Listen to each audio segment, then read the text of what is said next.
to everyone, to both East Goshen and Shalom Mennonite churches. It is good to be together in the presence of God this morning.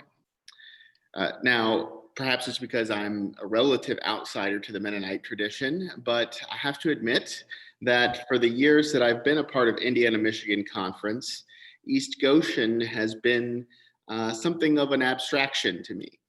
I know your pastors, I've seen the name on the roster, but sometimes it's hard to remember that while we are doing the work of God here in Indianapolis, our other sisters and brothers are doing the work of God week after week, day after day, trying to figure out how to follow Jesus and be the people of God in the place where God has put us. And so I'm grateful. I'm grateful that we have these kinds of opportunities to be together, to enter each other's worship times, and to worship God as one body. Because to me, at least, this brings the reality to life.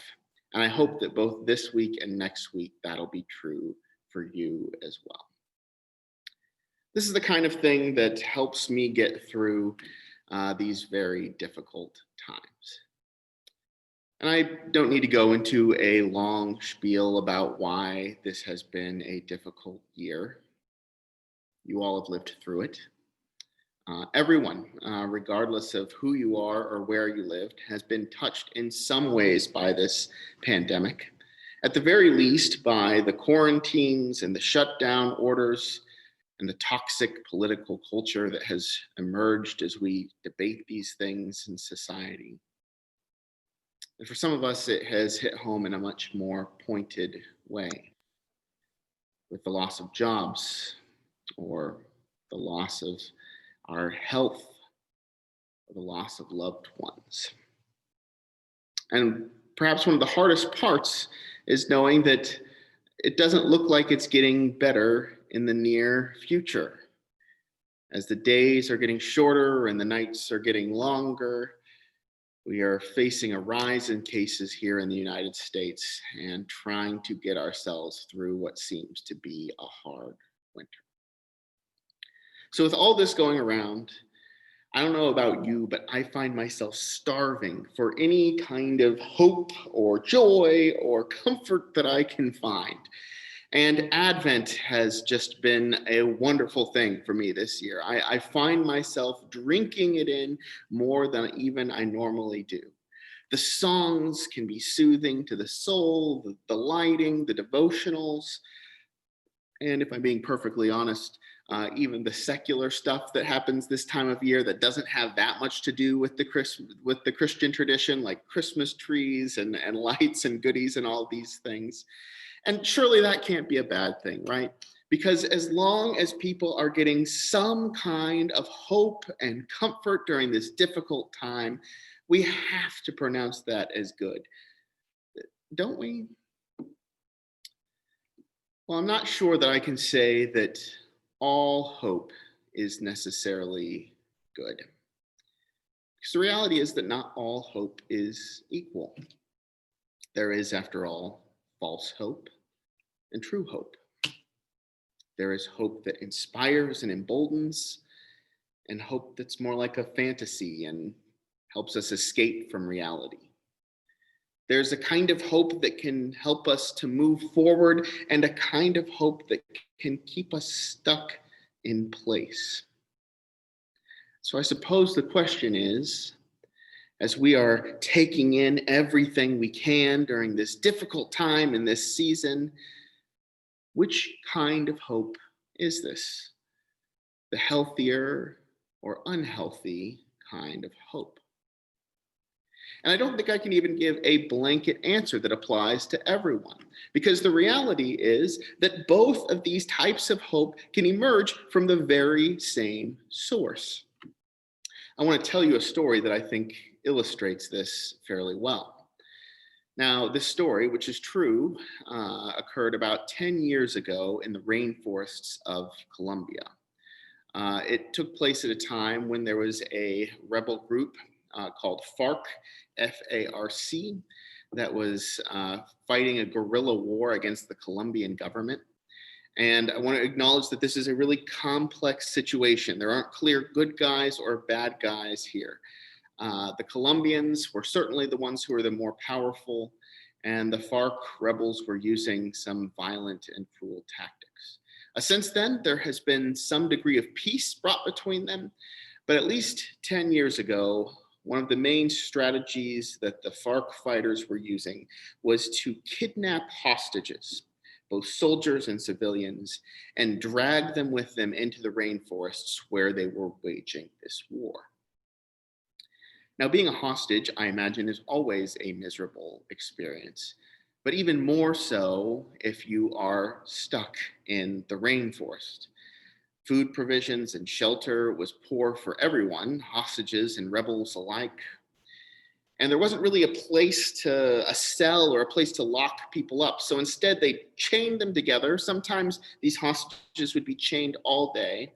And if they ever let them go, they would give them extremely threatening warnings, telling them that they would hurt them, or, for example, if they tried to escape, then they'd be killed. They shouldn't dare try because they should know that the FARC fighters were the masters of the rainforest. But even this rebel group knew that you can't just be all cruel and harsh in the way you treat people. So they tried to find some form of solace. And one of the things that they offered was the radio. Now, the radio station was controlled by the Colombian government, and so they wouldn't let their folks listen, of course, to anything that suggested political propaganda or talked about the news. But if there were things like, say, music or entertainment shows that came on the radio, they actually thought it would be good for the hostages to listen to this because maybe it would make them more docile or take their minds off of thinking about ways to fight and escape. Well, there's one song in particular that was just so moving that it did warm folks up. It was a song called Better Days, and it spoke about the warmth of family and how things could be difficult, and talked about how better times were coming. So catchy, in fact, that many of the FARC rebels found themselves kind of going along with this tune. But after a few days of hearing it, some of the hostages started to notice something. Between the verses and the chorus, there's this strange interlude in which a guitarist would strum a monotone beat in these short, irregular notes. Bum, bum, bum, bum, bum, bum, bum, bum, bum, bum, bum, and just repeated it for a long time, maybe 20 or 30 seconds. And some of the soldiers eventually figured out that it was Morse code. You see, the Colombian soldiers had been trained in Morse code. And so the government decided to actually embed a message in this song that only they could hear. And after they listened to it a few times, they were able to discern that message. And this is what it said. It said, 19 people rescued. You're next. Don't lose hope. Isn't that neat? 19 people rescued. You're next. Don't lose hope. This kind of message inside the song that everybody's listening to. But at the surface, it sounds like, well, the kind of public message of the song and the private message of the song were basically the same thing. The song was about being hopeful, and the coded message also said not to lose hope, right? So what's the difference? Well, the difference was that the coded message was much more subversive. It was actually trying to challenge the narrative that the FARC fighters were telling their hostages, that they were the lords of the rainforest. On the contrary, the Colombian government was also in the rainforest, sometimes hidden just a few feet away from these FARC camps. And they wanted to let the people know that they were watching. And if somebody had a chance to escape, if they could just get a few yards away from their captors, and the Colombian government would step in and bring them safely home. So this hidden message was one that called them to action. It involved risk.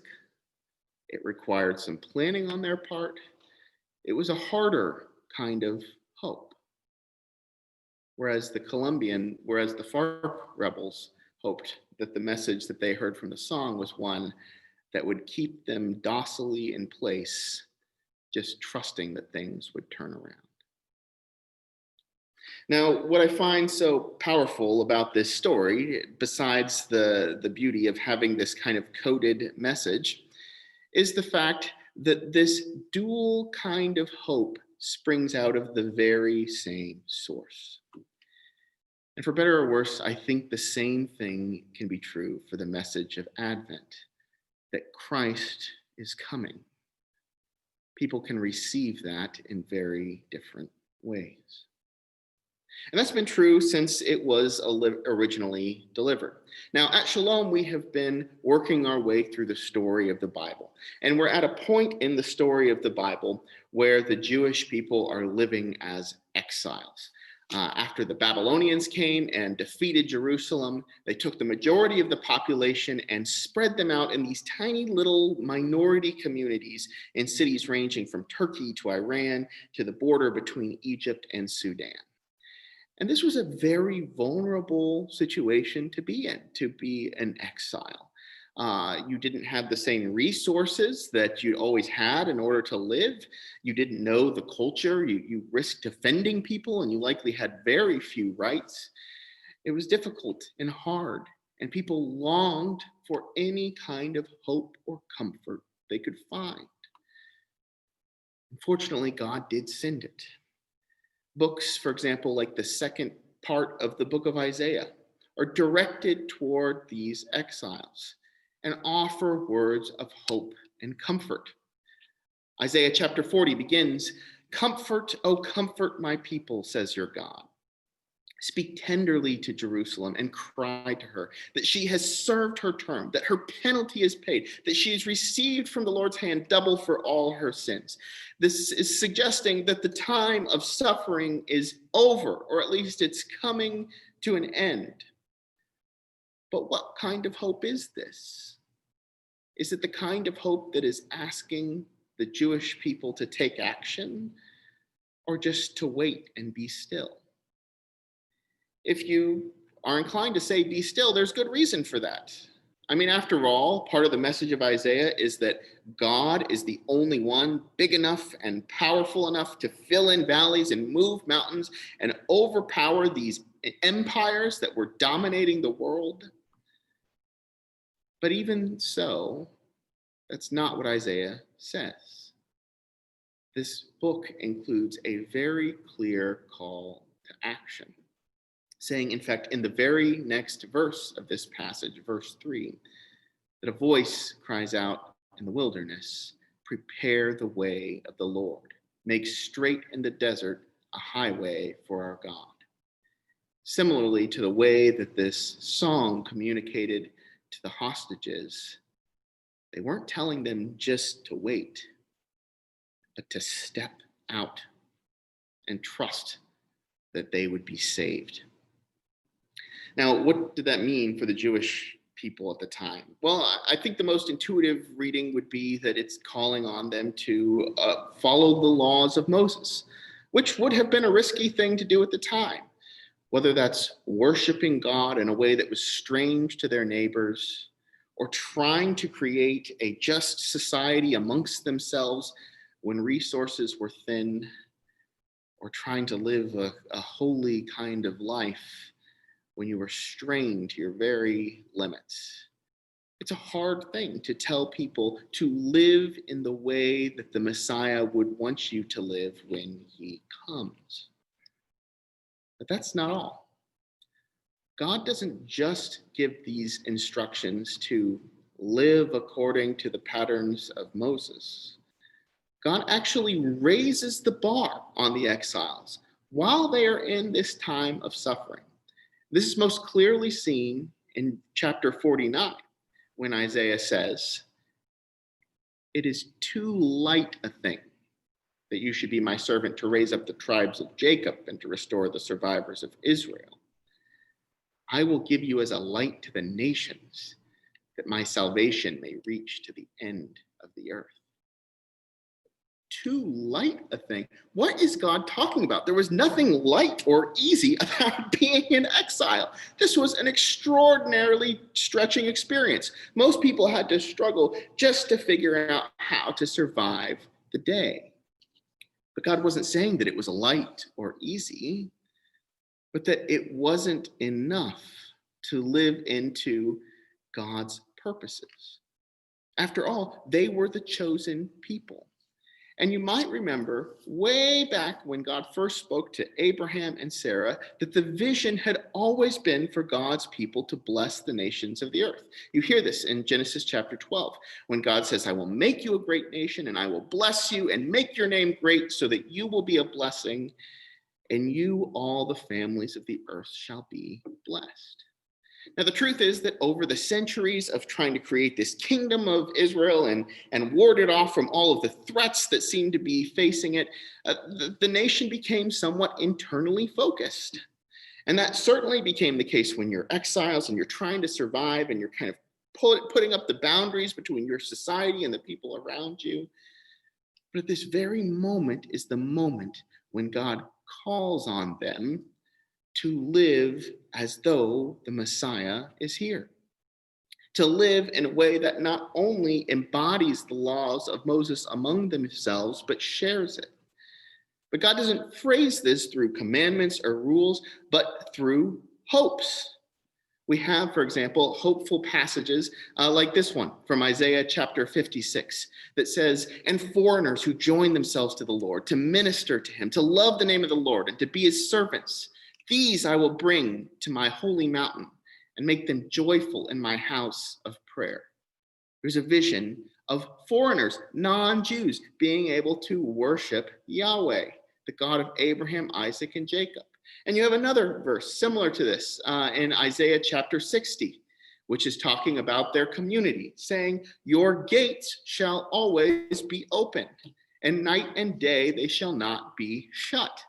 When the instinct is to close the gates and protect yourself, God is giving a vision of open gates. And then, of course, in Isaiah chapter 40, the very beginning, the promise is that the glory of the Lord shall be revealed and all people shall see it together. The truth is that this was a powerful moment in the story of the Bible when the people were beginning to see that God's call was not just for them, but it was meant to go through them and be for everyone. But this is a challenging kind of hope. It requires, even in moments of vulnerability, to act in the faith that it's coming. And if you thought that this was just limited to the Older Testament, don't worry. John the Baptist offers the very same message. He's introduced, of course, with that very line, prepare the way of the Lord. And he comes preaching good news. It might not sound like it, especially when he says things like, you brood of vipers who warned you to flee from the wrath to come. But the text does assure us that he's preaching good news. It's a news that he offers in the hope that God can come. And so he pairs it with the message, bear fruits worthy of repentance. John simply wants the people to live into this reality. And it bothers him deeply that they can know these scriptures and they can celebrate these kinds of traditions and their lives don't look like it. And I imagine that John would have some frustrations looking around in our society today. The fact that we can sing these Advent songs and speak about a Christ who will make things right, and then continue to live in ways that are self-protected and self-centered and that do not reflect the kingdom of God. For some of us, I think he would say that all of these Advent lights and decorations and celebrations can be a kind of false hope, an easier hope that justifies the way things are. Well, the message of Advent is not that everything is okay. It's not. The world is not the way that God wants it to be. But it's that everything will be made well if we begin to take those steps of faith toward it. Now, perhaps I've gone a little too harsh here. I don't want to make anybody feel guilty for enjoying Christmas lights or music or any of these kinds of things. I certainly enjoy them, and they're meant to be enjoyed. Even the authors of this song I was telling you about, Better Days, they intended for the song to be catchy. They wanted people to like it. I just think that they would say, it's great that you enjoy the music. Just make sure you don't miss the message within. And so as we sing these songs and we enjoy this celebration, let's take a moment to ask, is this inspiring us to be still or to reach out? Are these reminding us that a better way is coming? And is our lives reflecting that reality? May we join with the prophet Isaiah and John the Baptist and all